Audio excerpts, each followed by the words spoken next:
మన కాంట్రవర్సీని దాటి కాంట్రవర్సీ చేయగలరా మీరిద్దరు? I thought I should title this episode God does not censor. Yes. నాకు ఎందుకు సార్ బాబులు చేసేటప్పుడు ఇలాంటి మంచి కామ్ ఆఫీస్ ఎందుకు లేదు మాకు? అప్పుడు డబ్బులు లేదు. ప్రతి వాళ్ళను తలలు లెక్క పెడతాం. ఎవరికైనా అనుమానం ఉంటే ఇదే నక్లెస్ రోడ్డు మీద 55,143 మందిని ఇక్కడ పిలిపిస్తాం. మోడీ గారు, చంద్రశేఖరరావు గారు ఇక్కడ నిలబడండి, ఒక్కొక్కరి తల పెట్టుకోండి. ఒక్క తల తగ్గినా ఇక్కడనే మీకు క్షమాపణ చెప్పడానికి ముఖ్యమంత్రిగా నేను సిద్ధంగా ఉన్నా. ఇది మా చిత్తశుద్ధి, ఇది మా పట్టుదల, ఇది మా పరిపాలనకు గీటురాయి. అందుకే ఈరోజు ఈ లక్ష్య సాధనలో మేము ముందుకు వెళ్ళాలి అంటే ఇంకా మీరు మమ్మల్ని బలంగా ఆశీర్వదించాలి. ఇవాళ ఢిల్లీ నగరం మీరు చూస్తున్నారు టీవీలలో, పేపర్లలో. వాయు కాలుష్యం పెరిగిపోయి, శబ్ద కాలుష్యం పెరిగిపోయి ఢిల్లీ నగరానికే సెలవు ఇచ్చింది. పాఠశాలలలో పిల్లలు బడికి పోయే పరిస్థితి లేదు. ఇంటికాడ ఆన్లైన్లో చదవమంటారు. ఉద్యోగస్తులు ఆఫీసులకు పోయే పరిస్థితి లేదు. పార్లమెంటు జరిగే పరిస్థితి లేదు. నిన్నగాక మొన్న నితిన్ గడ్కరీ గారు, సెంట్రల్ ట్రాన్స్పోర్ట్ మినిస్టర్, స్పష్టంగా చెప్పిండు, ఢిల్లీకి వస్తే నా ఆరోగ్యం దెబ్బతింటుంది, నేను ఢిల్లీకి రానని ఒక కేంద్ర మంత్రి చెప్పిండంటే ఈరోజు ఢిల్లీ దేశ రాజధానిలో ఉన్న పరిస్థితులు, కాలుష్యాన్ని ఒక్కసారి అంచనా వెయ్యండి అని చెప్పి నేను ఈ తెలంగాణ ప్రజానికానికి నేను చెప్పదలుచుకున్నా. కేంద్ర మంత్రిగా ఉన్న నితిన్ గడ్కరీ గారు స్వయంగా స్టేట్మెంట్ ఇచ్చారు.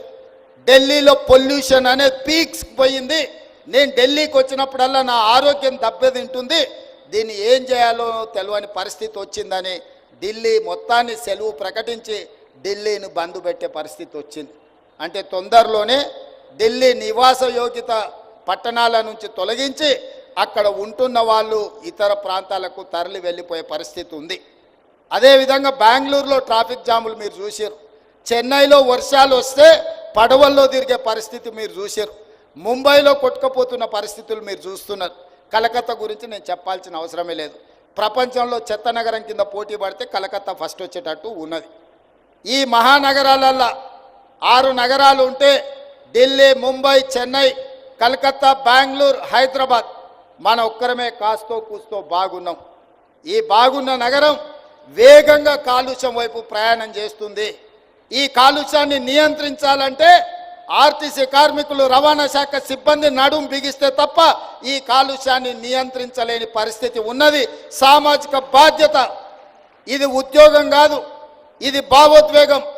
ఈ నగరం నిర్మానుష్య నగరంగా మారకుండా ఉండాలి అనంటే రవాణా శాఖ క్రియాశీలకంగా పనిచేయాలి, చట్టాలను పకడ్బందీగా అమలు చేయాలి. ఈ నగరంలో కాలుష్యాన్ని వెదజల్లుతున్న వాహనాలను నియంత్రించాలి. నియంత్రించడమే కాదు, నిరోధించాలి. నిరోధించిన వాటిని 15 సంవత్సరాలు పూర్తయితే వాటిని స్క్రాప్కు పంపించాలి. అందుకే స్క్రాప్ పాలసీ తీసుకొచ్చినాం. కాలం చెల్లిన వాహనాలను స్క్రాప్కు పంపించాల్సిన బాధ్యత మీ మీదనే ఉన్నది.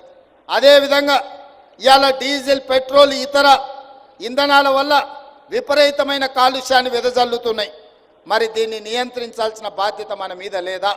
అందుకే ఈరోజు మనం ఈ ఎలక్ట్రిక్ వాహనాల కోసం రవాణా ఛార్జెస్ 0 చేసినాం. ఒక్క పైసా లేదు. వెహికల్ కొనుక్కుంటే వితౌట్ ఎనీ ఫీజ్ మనం బండ్లను రిజిస్ట్రేషన్ చేస్తున్నాం.